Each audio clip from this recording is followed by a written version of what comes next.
الحمد لله الذي خلق الإنسان وعلمه البيان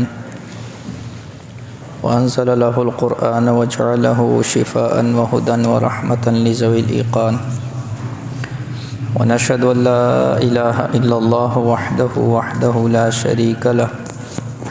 ونشهد أن سيدنا ومولانا محمدا عبده ورسوله أما بعد فأعوذ بالله من الشيطان الرجيم بسم الله الرحمن الرحيم قال الله تبارك وتعالى إن الله يأمر بالعدل والإحسان وإيتاء ذي القربى وينهى عن الفحشاء والمنكر والبغي يعظكم لعلكم تذكرون وقال النبي صلى الله عليه وآله وسلم إن المقسطين عند الله على منابر من نور عن يمين الرحمن وكلتا يديه يمين الذين يعدلون في حكمهم وأهليهم وما والوا أو كما قال عليه الصلاة والسلام إن الله وملائكته يصلون على النبي يا أيها الذين آمنوا صلوا عليه وسلموا تسليما اللهم صل على محمد في أول كلامنا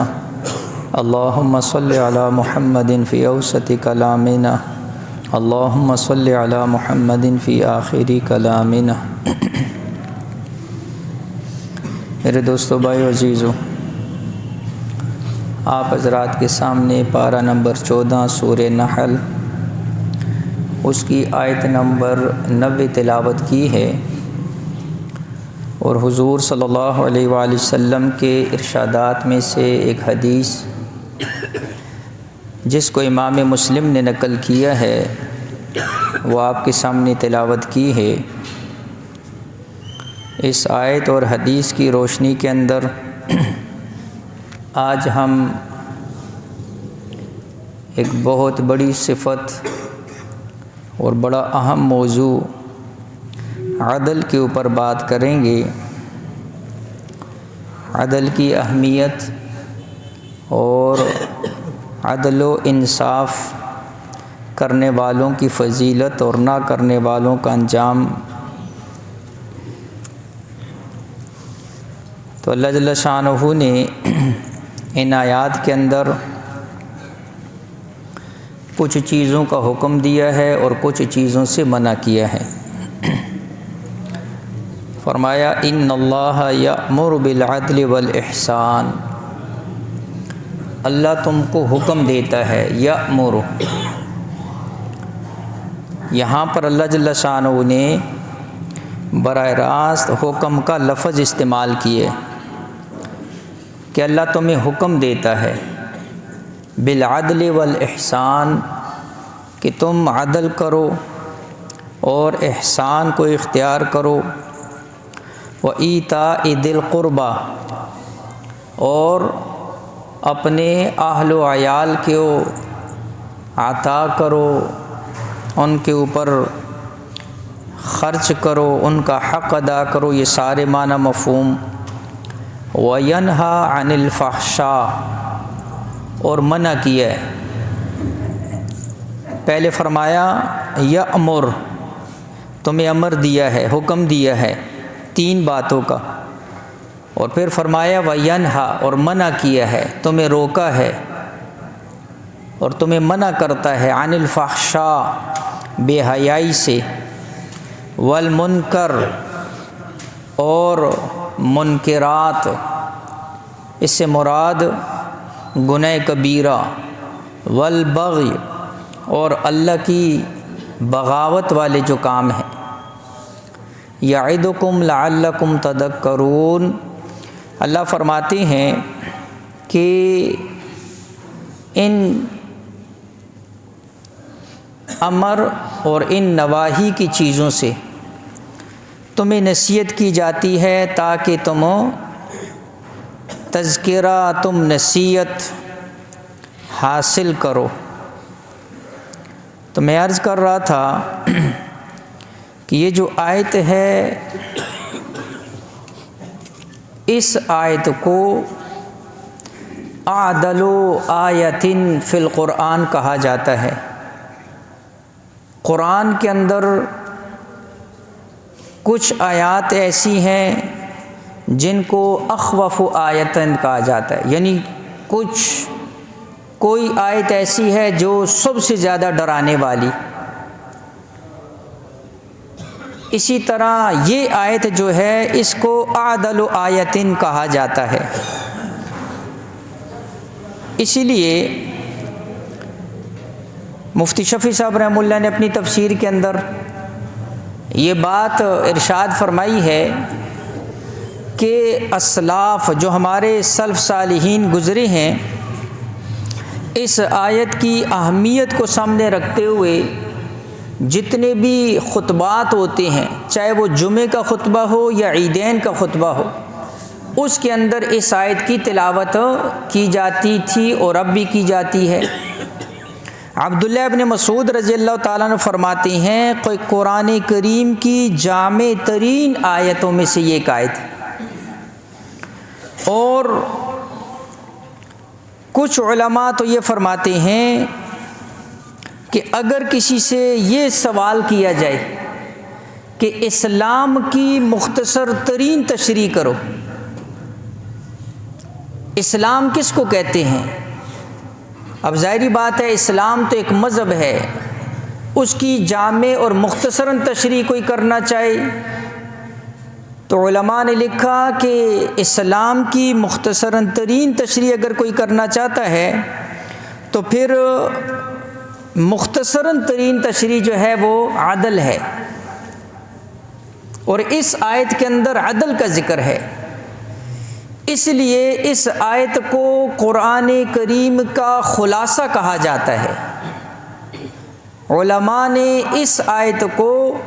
قرآن کریم کا خلاصہ ذکر کیا ہے، اس لیے کہ اس کے اندر اللہ نے اوامر بھی ذکر کر دیے، منکرات بھی ذکر کر دی۔ تو میں یہ عرض کر رہا ہوں کہ یہ آیت اتنی جامع ترین آیت ہے کہ اللہ جل شانہ نے اس کے اندر کچھ چیزوں کے کرنے کا حکم دیا اور کچھ چیزوں سے منع کیا، اور یہ سارا خلاصہ ہے،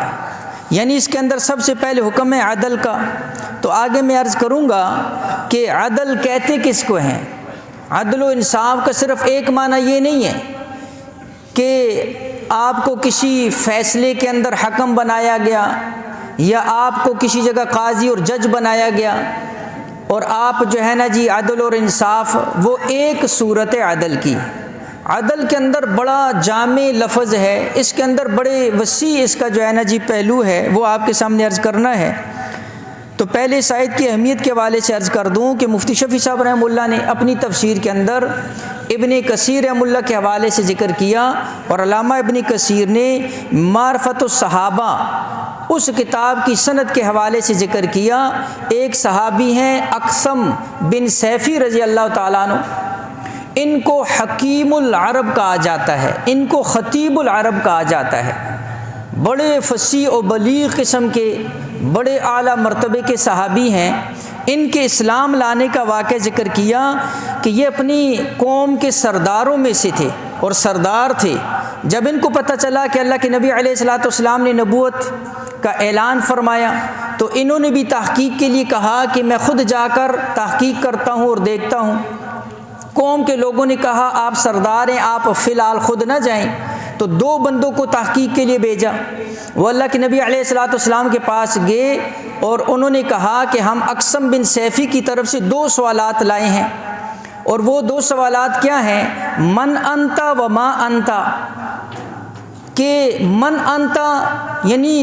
تو کون ہے، اس کے اندر نسب پوچھنا تھا کہ اے اللہ، اے وہ شخص جو نبوت کا دعویٰ کرتا ہے، اپنا نسب ہمارے سامنے ذکر کیجیے، وما انتا، اور آپ کیا ہیں۔ یہ 2 سوالات۔ تو اللہ کے نبی علیہ الصلوۃ والسلام نے من انتا کا جواب دیا، انا محمد ابن عبداللہ، بس اتنا کہا۔ فرمایا میں محمد ہوں، عبداللہ کا بیٹا۔ اور جب کہا کہ وما انتا، آپ کیا ہیں، تو اللہ کے نبی علیہ الصلوۃ والسلام نے فرمایا میں اللہ کا بندہ اور اللہ کا رسول ہوں، اور اس کے بعد اللہ کے نبی علیہ الصلوۃ والسلام نے یہ والی آیت تلاوت فرمائی، ان اللہ یأمر بالعدل والاحسان وایتاء ذی القربى وینہا، یہ آیت تلاوت فرمائی۔ ان دو شخصوں نے کہا کہ یہ جو آپ نے الفاظ ادا کیے یہ دوبارہ ہمیں سنائیں۔ اللہ کے نبی علیہ الصلوۃ والسلام نے بار بار پڑھا، ان کو یاد ہو گئی، واپس گئے تو حضرت اقسم کو جو ہے نا جا کر کہا کہ ہم نے جب حضور کے نسب کا پوچھا تو حضور علیہ الصلوۃ والسلام نے نسب کو زیادہ بیان نہیں کیا، صرف یہ کہا کہ محمد بن عبداللہ۔ لیکن جب ہم نے یہ پوچھا کہ آپ کیا چیز لے کر آئے ہیں، کس چیز کی تعلیمات لے کر آئے ہیں، تو پھر اللہ کے نبی علیہ الصلوۃ والسلام نے یہ آیتیں، چونکہ ان کو یاد ہو گئی تھی، اب ظاہری بات ہے وہ خود بڑا فصیح و بلیغ تھا، حکیم اور بڑا دانشور قسم کا آدمی تھا، جب اس نے یہ آیتیں سنی فوراً اس کی زبان سے ایک ہی لفظ نکلا، فرمایا کہ یہ اللہ کا سچا نبی ہے، اعلیٰ اخلاق کی دعوت دے رہا ہے، برے اخلاق سے منع کر رہا ہے، اس لیے میری قوم میں تم سب کو یہ کہتا ہوں سارے جو ہے فوراً اس نبی کے ہاتھ پر ایمان لے آؤ، کلمہ پڑھ لو، اور اس کے اندر دیر نہ کرو، یہ نہ ہو کہ باقی لوگ تم سے آگے نکل جائیں، تم پیچھے رہ جاؤ۔ اس ایک آیت کو سن کر وہ پوری کی پوری قوم جو ہے کلمہ پڑھ کے مسلمان ہو گئی۔ تو میں عرض کر رہا ہوں کہ اس آیت کے اندر علماء لکھتے ہیں یہ پورے دین کا خلاصہ ہے، اور اس آیت کی شروع کے اندر جو ہے نا جی جو بات ہے، فرمایا کہ ان اللہ یأمر بالعدل، اللہ جو ہے تمہیں عدل کی جو ہے نا جی کیا کرتا ہے، دعوت دیتا ہے، عدل کا حکم دیتا ہے۔ اس لیے علماء نے لکھا عدل جو ہے عقیدے کا عدل، عمل کا عدل، اخلاق کا عدل، یہ سارے کا سارا جو ہے نا جی شریعت کا حکم ہے۔ اور عدل جو ہے تو جیسے میں نے پہلے عرض کر دیا کہ اگر کوئی آپ سے دین کا خلاصہ، اسلام کا خلاصہ یا قرآن کریم کا جو ہے نا جو خلاصہ، تو اس کے اندر تین چیزوں کا حکم فرمایا کہ تم عدل کا حکم ہے، احسان کا حکم ہے، اور فرمایا کہ اپنے رشتہ داروں کو دینے کا حکم ہے۔ تین چیزوں سے منع ہے، فحاشی، اس کے اندر ہر وہ رذیل، وہ گھٹیا، وہ جو ہے نا جی جو فحاشی والے کام ہیں سب سے منع آ گیا، اور پھر فرمایا کہ والمنکر، تمام کبیرہ گناہ اس کے اندر آ گئے، والبغی، جو بھی اللہ کی بغاوت والے کام ہیں۔ تو گویا کہ جو اللہ نے حکم دیا ہے وہ بھی اس کے اندر آ گیا، اور جن چیزوں سے شریعت نے، دین نے، اسلام نے منع کیا وہ بھی سارے اس کے اندر آ گئے۔ اس لیے علماء نے لکھا کہ جب کوئی بندہ وَيَنْهَى عَنِ الْفَحْشَاءِ وَالْمُنْكَرِ وَالْبَغْيِ، فرمایا کہ ان تینوں قسم کے گناہوں سے اپنے آپ کو بچا لو۔ اس لیے فرمایا کہ یہ تینوں قسم کے جو گناہ ہیں یہ وہ کانٹے ہیں جو انسان کی روح کو جو ہے نا جی زخمی کر دیتے ہیں۔ جب کسی بندے اور انسان کو کوئی کانٹا چبھا ہوا ہو، وہ کانٹا اس کو چین نہیں لینے دے سکتا ہے۔ وہ کانٹا اگر وہ کھانا کھا رہا ہے تب بھی وہ تکلیف کے اندر ہے، وہ لیٹا ہوئے تکلیف کے اندر ہے، وہ اٹھا بیٹھا ہوا چل رہا ہے تکلیف کے اندر ہے۔ جب تک وہ کانٹا اس کے جسم سے نکل نہ جائے اس کی تکلیف دور نہیں ہو سکتی ہے۔ اللہ کی نافرمانی یہ ایسا کانٹا ہے جو جسم کو نہیں روح کو زخمی کر دیتی ہے، اور جب روح کے اندر یہ نافرمانی والا کانٹا چبھا ہوا ہو، اللہ کی قسم دنیا کی کوئی نعمت اس کو سکون نہیں دے سکتی ہے۔ جس طرح چھوٹا سا کانٹا انسان کو بے چین کر دیتا ہے، وہ چھوٹا سا کانٹا انسان کے جسم کے اندر ہو تو اس کی روح کو چین نہیں آتا اور اس کو کوئی چیز اچھی نہیں لگتی ہے، اسی طرح نافرمانی کا کانٹا جس روح کو زخمی کر دے، اس روح کے سامنے دنیا کے سارے ملک و دولت، ساری چیزیں رکھ دو، لیکن اندر سے اس کو جو حقیقی چین اور سکون ہے وہ اس کو کبھی مل نہیں سکتا ہے۔ اس لیے فرمایا وَيَنْهَى عَنِ الْفَحْشَاءِ وَالْمُنْكَرِ وَالْبَغْيِ، ان کانٹوں کو جو ہے نا جی نکالو تاکہ جو حقیقی چین اور سکون ہے وہ مل جائے۔ تو میں عرض کر رہا تھا کہ ان آیات کے اندر عدل کا حکم ہے، اور عدل کے بارے میں نے آپ کے سامنے عرض کر دیا کہ اس کو بیان کرنے کا مقصد بھی یہی ہے، جس معاشرے کے اندر عدل ہوتا ہے، انصاف ہوتا ہے، جس معاشرے کے اندر جو ہے یعنی امیر اور غریب کے لیے قانون ایک ہوتا ہے، جس معاشرے کے اندر جو ہے قانون اور عدالت اور فیصلہ سب کے لیے برابر ہوتا ہے، وہ معاشرہ امن کا جو ہے نا جی گہوارہ بنتا ہے۔ اس معاشرے کے اندر کوئی بندہ قانون ہاتھ میں نہیں لیتا ہے، اس معاشرے کے اندر ہر بندہ خود جج بن کر نہیں نہیں بیٹھتا ہے، اس معاشرے کے اندر ہر بندہ خود عدالت لگا کر نہیں بیٹھتا ہے، جب لوگوں کو انصاف نہیں ملے گا، جب فیصلے جو ہے نا جی بدنیتی پر ہوں گے، جب فیصلے رشوت پر بدل جاتے ہوں گے، جب جو ہے نا جی انصاف کوڑیوں کے پاؤں کے جو ہے نا جی بل بک جاتا ہوگا، پھر اس معاشرے کے اندر لوگ قانون ہاتھ میں لیتے ہیں اور پھر اس معاشرے کے اندر کبھی امن اور سکون اور چین نہیں آ سکتا ہے۔ فتنہ فساد کی بنیاد ہے یہ چیز، اس لیے عدل اور انصاف جو ہے یہ اتنی اہم چیز ہے کہ حضور علیہ الصلوۃ والسلام نے جب مدینہ کے اندر وہ ریاست مدینہ کی بنیاد رکھی تو وہاں پر جو ہے جو سب سے اہم چیز تھی وہ یہ تھی کہ سب کے لیے قانون جو ہے نا جی وہ برابر تھا۔ مشہور واقعہ آپ سب نے سنا ہوا، جب ایک عورت کی چوری کا واقعہ سامنے آیا، ایک بڑے صحابی کو سفارشی بنا کر پیش کیا گیا، اللہ کے نبی علیہ الصلوۃ والسلام نے فرمایا والذی نفس بیدی والذی نفس محمد بیدہ، اس ذات کی قسم جس کے قبضے میں محمد صلی اللہ علیہ وآلہ وسلم کی جان ہے، فرمایا کہ اگر یہاں پر فاطمہ بنت محمد بھی ہوتی تب بھی میں اس کے ہاتھ جو ہے نا جی کاٹنے کا حکم دے دیتا۔ تو ظاہری بات ہے پھر ایسے معاشرے کے اندر جب انصاف قائم ہوگا۔ بڑا واقعہ، قاضی شریح جو ہے نا جی قاضی ہیں، حضرت علی رضی اللہ تعالیٰ کا دور خلافت ہے، زرہ کا واقعہ آیا، مخالفت کے اندر یہودی ہے، جب کہا قاضی شریح نے گواہ لو، ایک غلام ایک بیٹا پیش کیا، کہا یہ گواہ نہیں بن سکتے، کوئی ایسا گواہ لو جو تمہارے حق میں گواہی دے سکے، گواہ نہیں ہے، لہٰذا فیصلہ یہودی کے حق میں ہوا۔ اس نے کیا کیا، اس نے زرہ بھی واپس کی اور اسی عدالت میں کھڑے ہو کر کلمہ بھی پڑھا، اور اس نے کہا یہ واقعی حقیقی دین ہے، سچا دین اور مذہب ہے جہاں پر ایسا انصاف ہے، ایک طرف خلیفہ وقت کھڑا ہوا ہے، بادشاہ وقت کھڑا ہوا ہے، لیکن قاضی کا فیصلہ جو ہے وہ انصاف کی بنیاد کے اوپر ہے، بادشاہ اور قاضی کو دیکھ کر نہیں ہے۔ تو جب ایسا معاملہ ہوگا تو پھر اللہ رب العزت کی طرف سے برکتوں کے بھی دروازے کھولیں گے۔ اس پر بھی میں آگے چل کر ایک واقعہ عرض کروں گا۔ تو خیر میں عرض کر رہا ہوں کہ دیکھو یہ جو ہے نا جی ایک جگہ نہیں، اللہ قرآن میں کئی جگہ فرمایا وَإِذَا حَكَمْتُمْ بَيْنَ النَّاسِ أَن تَحْكُمُوا بِالْعَدْلِ، جب تمہیں دو بندوں کے درمیان فیصل بنا دیا جائے، ان دو بندوں کے درمیان فیصلہ کرو تو وہ فیصلہ فرمایا عدل کے ساتھ کرو، انصاف کے ساتھ کرو، اور اللہ کی صفت ہے وَاللَّهُ يَقْضِي بِالْحَقِّ، اللہ فرماتے ہیں جب اللہ کوئی فیصلہ کرتا ہے اللہ بھی حق کے ساتھ فیصلہ کرتا ہے، اللہ بھی نا انصافی نہیں کرتا، اور فرمایا وَتَمَّتْ كَلِمَةُ رَبِّكَ صِدْقًا وَعَدْلًا، اللہ رب العزت کی صفت ہے عدل، اللہ کی بہترین صفات عدل اللہ رب العزت کی صفت ہے۔ اس لیے انبیاء کی بعثت کا مقصد اللہ نے ذکر فرمایا لقد ارسلنا رسلنا بالبینات وانزلنا معهم الکتاب والمیزان لیقوم الناس بالقسط، اللہ فرماتے میں نے انبیاء کو کتاب احکامات دے کر بھیجا، میں نے ترازو اتارا، اور انبیاء کو اس بات کا حکم ہے لوگوں کے درمیان جب فیصلہ کرو عدل کے ساتھ کرو، انصاف کے ساتھ کرو۔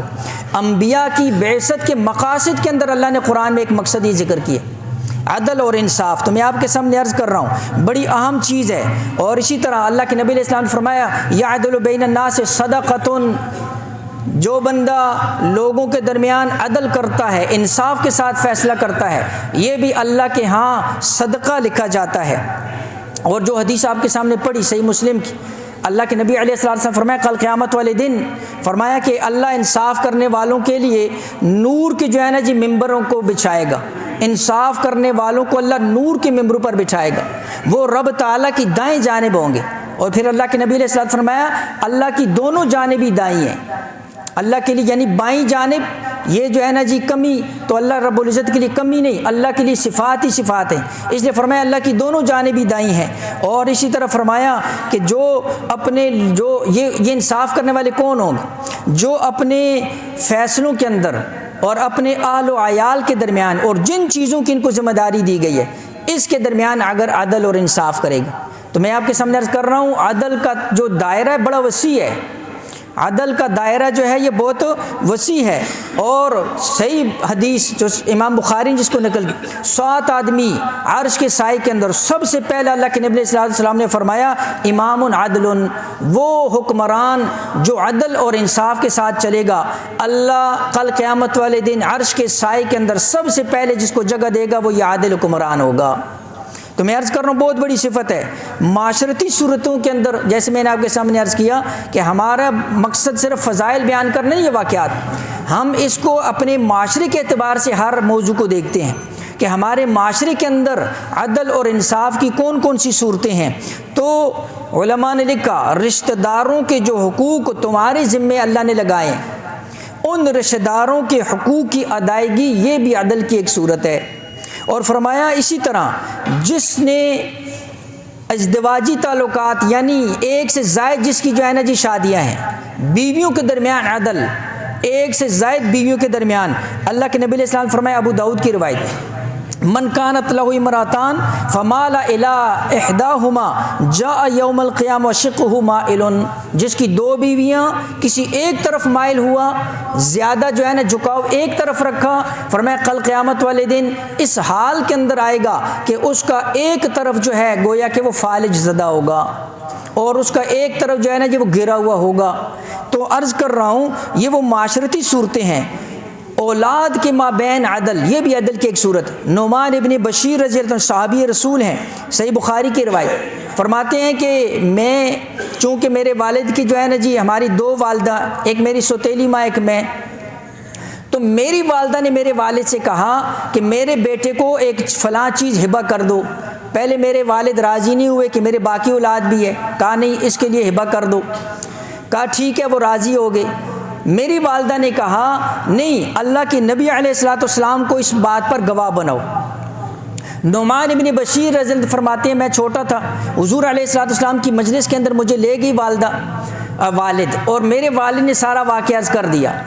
حضور علیہ الصلوۃ والسلام نے پوچھا میرے والد سے کہ کیا تیرے اور بھی اولاد ہے، لڑکے ہیں؟ کہا جی میرے اور بھی اولاد ہے. تو حضور علیہ الصلوۃ والسلام نے اس موقع پر فرمایا کہ لا اشہد علی جور، کہ میں ظلم کے اوپر گواہ نہیں بنتا ہوں. یعنی